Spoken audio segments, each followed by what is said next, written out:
السلام علیکم ورحمۃ اللہ وبرکاتہ۔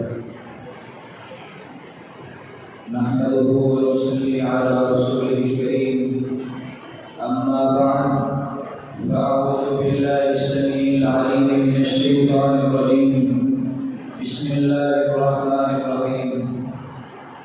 رب اشرح لي صدري ويسر لي أمري واحلل عقدة من لساني يفقهوا قولي۔ وحدت کے بڑے جام پلاتا تو ہے، وحدت کے بڑے جام پلاتا تو ہے، میرے بگڑے ہوئے کام بناتا تو ہے۔ ہر صبح ازل ہے تیری حمد میں مصروف، ایک ذوق نظر عام دکھاتا تو ہے۔ سامعین محترم اور میرے معزز اساتذہ کرام، آج میں جس موضوع کو آپ کی سماعتوں کے حوالے کرنا چاہتا ہوں اس کا عنوان نفع نقصان کا مالک کون ہے۔ حضرات، اللہ رب العزت نے ارشاد فرمایا قل لا املک لنفسی نفعا ولا ضرا، کہہ دیجئے نہیں میں اختیار رکھتا اپنی جان کے لیے نہ کسی نفع کا نہ کوئی نقصان کا، الا ما شاء اللہ، مگر جو اللہ چاہے۔ حضرات، آج کے دور میں ضرورت ہے لا الہ الا اللہ کے واضح کو پھر ویسے بلند کیا جائے جیسے بلال نے مکے کی گلیوں میں کیا تھا۔ حیدرآباد کے ایک مولوی کا جملہ سناؤ، وہ کہتے ہیں مجھے کوئی مولوی، میں چیلنج کرتا ہوں، مجھے کوئی مولوی کسی جماعت کا بڑا گارنٹی دے دے کہ میں بخشوا لوں گا، میں یہ بریلوی فرقہ چھوڑ کے تمہاری جماعت میں شامل ہو جاتا ہوں۔ کوئی مجھے یہ کہہ دے کہ ہمارے گروپ میں آ، تیری بخشش ہو جائے گی، تو جنت میں جائے گا، میں تمہاری جماعت میں آنے کے لیے تیار ہوں۔ کہا اگر نہیں کوئی گارنٹی نہیں دے سکتا تو پھر سنو، میں کہتا ہوں ہماری جماعت میں آ، ہماری جماعت میں آؤ گے تو پیر جیلانی بخشوا لے گا، غوث اعظم بخشوا لیں گے، غریب النواز بخشوا لیں گے، آؤ سارے بریلوی ہو جاؤ، مجھ سے جنت کے ٹکٹ لے جاؤ۔ ہمارے یہ بڑے بڑے پیر قیامت کے دن اللہ کے سامنے کھڑے ہوں گے اور اپنے مریدوں کو چھپا کر جنت میں لے جائیں گے۔ انا للہ و انا الیہ راجعون۔ ظالم، تم نے یہ چیلنج دیا ہے، میں تیرا چیلنج قبول کرتا ہوں۔ خدا کی قسم موحد بن جا، محمد کی حدیث گارنٹی دیتی ہے کہ تجھے اللہ جنت دے دے گا۔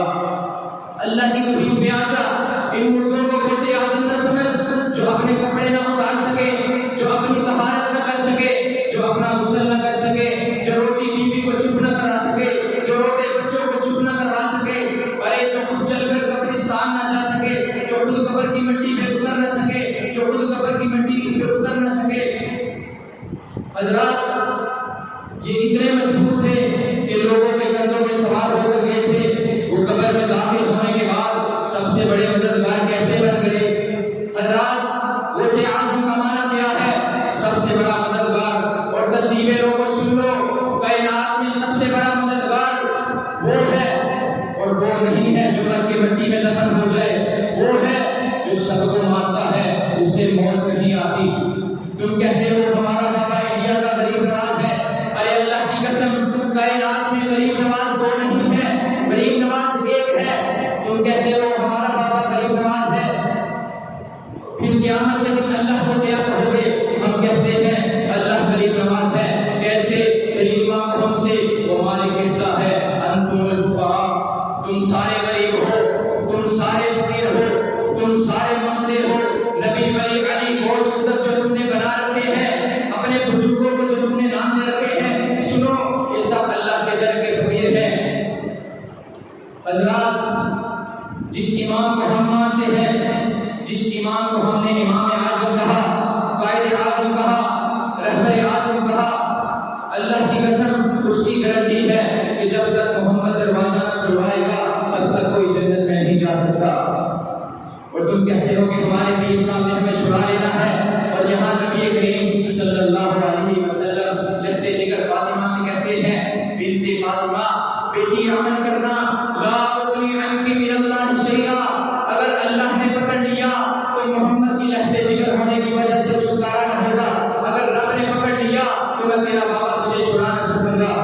حضرات، یہ وہ راستہ ہے شرک کا جس میں چل کے آج لوگوں نے لوگوں کو گارنٹی دے دی کہ جاؤ ہماری جماعتوں میں آ جاؤ، ہمارے سلسلوں میں آ جاؤ، ہماری پیری فقیری پہ آ جاؤ، ہمارے دم کرتے رہو، نذرانے سلام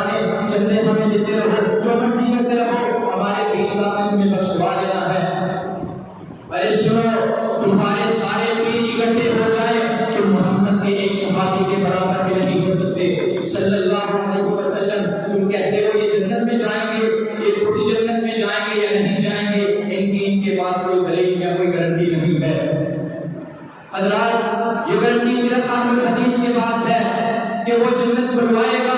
جنت میں سب سے